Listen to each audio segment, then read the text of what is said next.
नमस्कार दोस्तों, मैं डॉक्टर आकाश कोटनाला। इस लेक्चर में हम वैशेषिक दर्शन में वर्णित कारण के बारे में चर्चा करने वाले हैं। जानेंगे कि वैशेषिक दर्शन में वर्णित कारण क्या है, कितने प्रकार के कारण यहाँ पर स्वीकार किए गए हैं। इन सब विषयों के बारे में हम यहाँ पर चर्चा करेंगे।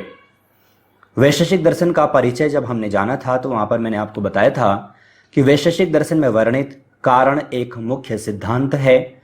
यह हमें जानना बहुत जरूरी है। यहाँ पर अगर जो हम कारण यहाँ पर देखें, कारण क्या है, तो एक ग्रंथ वैशेषिक दर्शन के साथ में चलने वाला है, वह है तर्क संग्रह। वहाँ पर हमें एक युक्ति वहाँ पर पढ़ने को मिलती है। वहाँ पर कहा गया है कार्य नियत पूर्ववृत्ति कारणम, अर्थात कार्य की उत्पत्ति से पूर्व जिसकी निश्चित रूप से विद्यमानता रहती है वह कारण है। जब हम तर्क संग्रह पढ़ते हैं तो वहां पर करण और कारण की चर्चा की गई है। वरन जब हम वैशेषिक दर्शन पढ़ते हैं तो यहाँ पर करण की आवश्यकता नहीं, सिर्फ कारण जो सिद्धांत है वही हमें यहाँ पर जानना है। और अगर आप संस्कृत के छात्र हैं तो फिर आपको दोनों को जानना जरूरी है। अगर आप योग के छात्र या फिर सिर्फ दर्शन के छात्र हैं, फिर आपको करण आदि के बारे में जानने की आवश्यकता नहीं है और न ही आपको तर्क संग्रह पढ़ने की आवश्यकता है। हाँ, अपना नॉलेज बढ़ाने के लिए आप पढ़ भी सकते हैं। तो यहाँ पर कहा कि कार्य नियत पूर्ववृत्ति कारणम, अर्थात जो कार्य उत्पन्न होता है तो कार्य की उत्पत्ति से पूर्व जिसकी निश्चित रूप से विद्यमानता रहती है, अर्थात जो कार्य में मूल रूप से जो कारण विद्यमान रहता है वही क्या कहलाता है, वही कारण है। यहाँ पर सामान्य तरीके से समझें तो कहा सामान्यतया किसी कार्य के दो कारण स्वीकार किए जाते हैं। हमने सांख्य दर्शन में भी कार्य कारणवाद सिद्धांत वहां पर देखा था। वहां पर भी इसी प्रकार से चर्चा की गई है कि किसी न किसी कार्य के पीछे कोई ना कोई कारण अवश्य होता है। सत्कार्यवाद भी हमने अन्य अन्य दर्शनों के अनुसार वहां पर हमने देखा। तो यहाँ पर कहा कि जो किसी कार्य, जब कोई भी कार्य उत्पन्न होता है तो सामान्यतया उसके पीछे अर्थात उसके मूल में दो कारण छिपे होते हैं। एक होता है उपादान कारण और एक होता है निमित्त कारण। अब यहां से आप ध्यान दीजिएगा, अगर आप थोड़ा सा भी छोड़ देते हैं, स्किप कर देते हैं तो आपका टॉपिक छूट जाएगा। तो यहाँ पर कहा कि सामान्यतया अर्थात हम किसी भी जब हमारे पास कोई भी कार्य होता है या फिर हम कोई भी कार्य करते हैं तो उस कार्य के पीछे तो कारण विद्यमान होते हैं। कौन कौन से? एक है उपादान, एक है निमित्त। अब उपादान और निमित्त जैसे कि यहाँ पर एग्जाम्पल के रूप में देखें तो उपादान कारण जैसे कि मिट्टी और निमित्त अर्थात कुम्हार। अगर हम घड़े के रूप में देखें, यानी कि जब हम घड़े का निर्माण करते हैं तो घड़े के निर्माण के लिए हमें मिट्टी की भी आवश्यकता होती है, कुम्हार की भी आवश्यकता होती है, अन्य यानी कि चाक है या फिर जो लकड़ी है जिससे उसे घुमाया जाता है, या फिर जो गधा है जो कि मिट्टी लेकर के आ रहा है, या फिर जल है यानी कि पानी है। तो इन सब की वहां पर आवश्यकता पड़ती है, तब जाकर के हम एक घड़े का निर्माण कर पाते हैं। तो यहाँ पर कहा कि सामान्यतया हम दो ही कारण को जानते हैं, एक है उपादान, एक है निमित्त। तो उपादान कारण क्या होता है? तो उपादान कारण कहलाता है मिट्टी और निमित्त कारण है कुम्हार। तो उपादान कारण का तात्पर्य होता है कि जो स्वयं निर्मित होता है। मिट्टी क्या हो रही है? मिट्टी स्वयं परिवर्तित हो रही है, किसमें? घड़े के रूप में। तो इसीलिए इसे उपादान कारण कहा। और निमित्त कारण अर्थात जिसके द्वारा हो रहा है, तो जिसके द्वारा अर्थात कुम्हार के द्वारा हो रहा है, चाक के द्वारा हो रहा है, तो यह निमित्त कारण कहा जाता है। देखो, आप योग के छात्र हैं, आपने एप्लीकेशन पर वैशेषिक दर्शन का अर्थात 9 दर्शनों का आपने कोर्स परचेस किया होगा या फिर किया है, तभी आप ये लेक्चर देख पा रहे हैं। तो ये जो टॉपिक हैं आपका क्लियर होना जरूरी है। यूजीसी नेट के एग्जाम में इस प्रकार से प्रश्न पूछे जा सकते हैं, या फिर अगर आप योग से मास्टर कर रहे हैं या फिर आप अन्य कोई भी, चाहे आप पीजी डिप्लोमा कर रहे हैं, तो इस प्रकार से प्रश्न कहीं पर भी एग्जाम में आपसे पूछा जा सकता है, इंटरव्यू में आपसे पूछा जा सकता है। और अगर आप एक अध्यापक हैं तो फिर आपको जानना तो बहुत जरूरी है। तो ये हमें यहाँ पर देखना है। अगर जो हम घड़े की दृष्टि से देखें तो उपादान कारण कहलाता है मिट्टी और निमित्त कारण है कुम्हार, और कार्य क्या हो जाए? तो कार्य हो जाता है घड़ा। तो ये यहाँ पर आपको ध्यानपूर्वक समझना है। हो सकता है कि अगर आप प्रथम यही लेक्चर देख रहे हैं तो आपको समझ में ना आए, आप सीक्वेंस बाय यानी कि पार्ट 1 पार्ट 2 ऐसा करके देखोगे तो आपको जो टॉपिक है वो अच्छे ढंग से क्लियर हो जाएगा। अब हमने यहाँ पर कारण को देखा, तो यहाँ पर और यहाँ पर इसकी चर्चा करें। कहा वरन यहाँ समवाय को भी एक पदार्थ मानने के कारण वैशेषिक दर्शन 3 कारण स्वीकार करता है। हमने क्या कहा कि सामान्य तरीके से सामान्यतया जो कारण हैं वह 2 ही उपयोग किए जाते हैं, अर्थात 2 ही हम मानते हैं, एक उपादान एक निमित्त।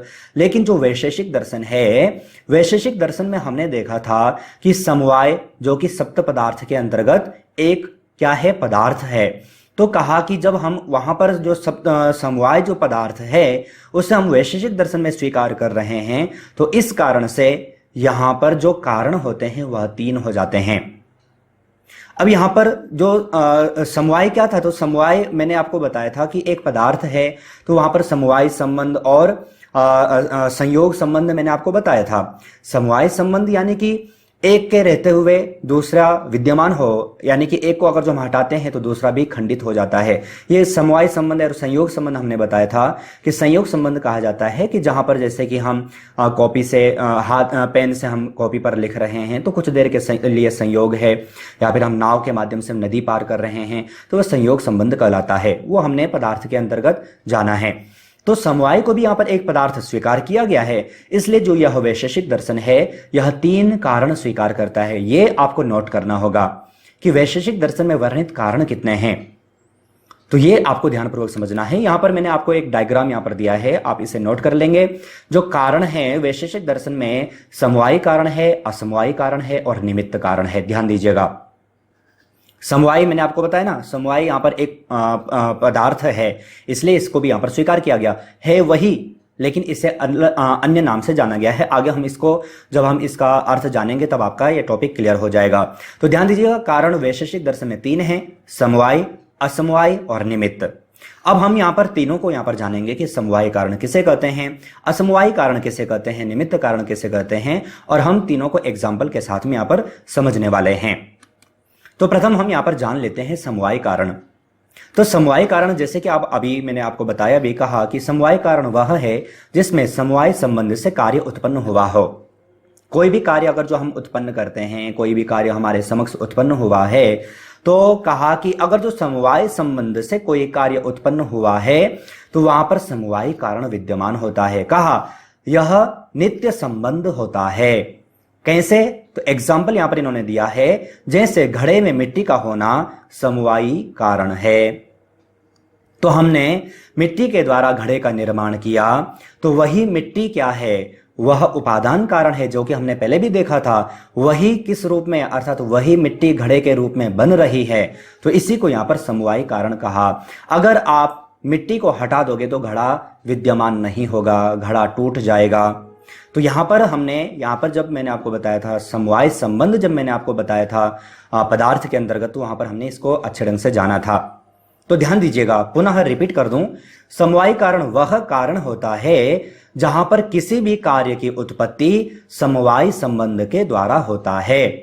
ध्यान दीजिएगा, अब जैसे कि हमने भवन का निर्माण किया, तो भवन का जो निर्माण हुआ है वह समवाय कारण, वैसे कारण तो लगभग सभी विद्यमान होंगे वहां पर, लेकिन जो भवन जो बना है वह समवाय कारण है।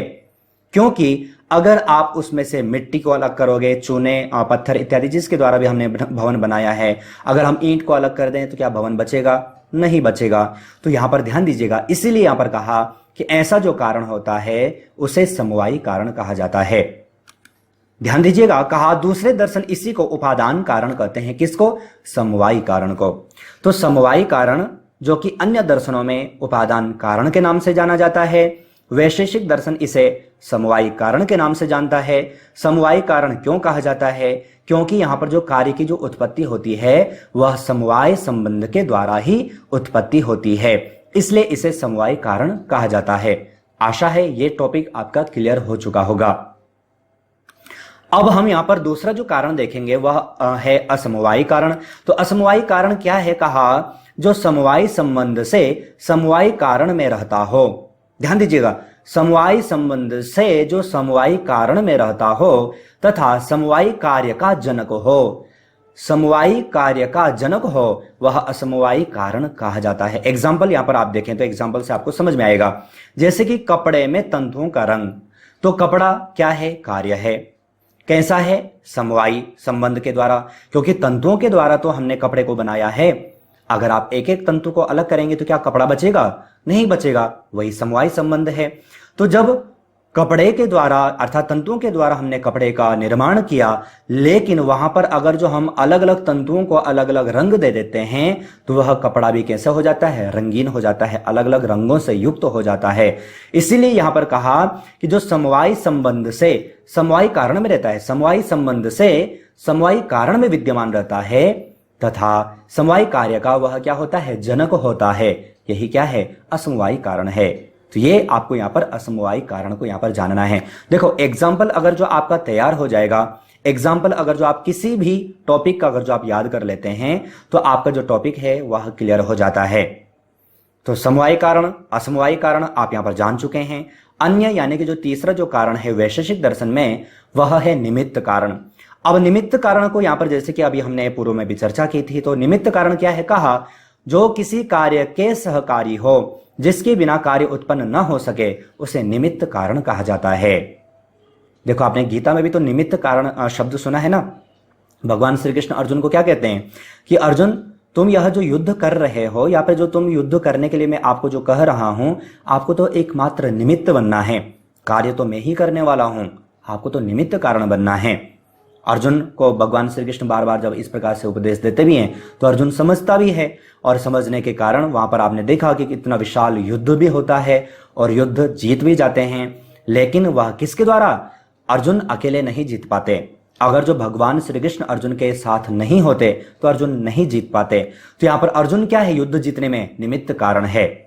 तो यहां पर क्या कहा कि जो किसी कार्य के सहकारी हो, सहकारी यानी कि सहायता प्रदान करने वाला हो, जिसके बिना कार्य उत्पन्न न हो सके। हाँ, इतना जरूर है कि इसके बगैर कार्य उत्पन्न नहीं होता, अर्थात यह कार्य उत्पत्ति में भी इसका इंपॉर्टेंट है, यह इसका रहना जरूरी है। इसी को निमित्त कारण कहा जाता है। जैसे कुम्हार है, चाक या फिर दंड आदि है।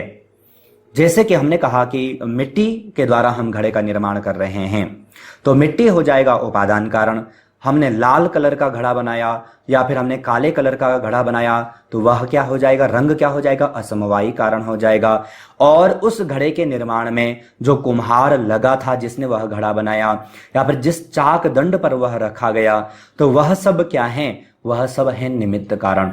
तो इस प्रकार से आपको समवायी कारण, असमवायी कारण और निमित्त कारण, और प्रथम आपको यह जानना जरूरी है कि कारण किसे कहते हैं।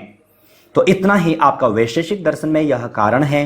ध्यान दीजिएगा, यह कारण सिद्धांत आपका वैशेषिक दर्शन में इंपॉर्टेंट है। इससे संबंधित प्रश्न आ सकते हैं। तो आपको सारे ये टॉपिक जानने होंगे। संबंध क्या है, हमने पदार्थ के अंतर्गत चर्चा की है। दो प्रकार के संबंध है, समवाय, संयोग हैं, है ना। और इसके अलावा जैसे कि कारण हमने देखा, कारण क्या है। यहाँ पर आज के लेक्चर में हमने कारण जाना, कारण क्या है, 3 प्रकार के कारण हैं। तो इस प्रकार से आपको सबको एग्जाम्पल के साथ में समझ लेना है। अगर जो कहीं पर भी समझ में नहीं आता, कोई भी डाउट होता है, तो आप लेक्चर को रिपीट करके देख लें। एप्लीकेशन में ये पूरी सुविधा आपको मिलती है। फिर भी अगर जो कोई डाउट अगर जो आपका रह जाता है तो आप चैट सपोर्ट पर जाकर के कांटेक्ट कर सकते हैं। उस टॉपिक से संबंधित आपको लाइव क्लास मिल जाएगी, या फिर आपका डाउट मैसेज के माध्यम से अन्य तरीकों से आपका वह डाउट क्लियर कराया जाएगा। तो आशा है यह टॉपिक आपका क्लियर हो चुका होगा। आगे हम अन्य वैशेषिक दर्शन में वर्णित अन्य सिद्धांतों के ऊपर चर्चा करेंगे। लेकिन तब तक आप अपना और अपनी फैमिली का बहुत ख्याल रखिएगा। बाय।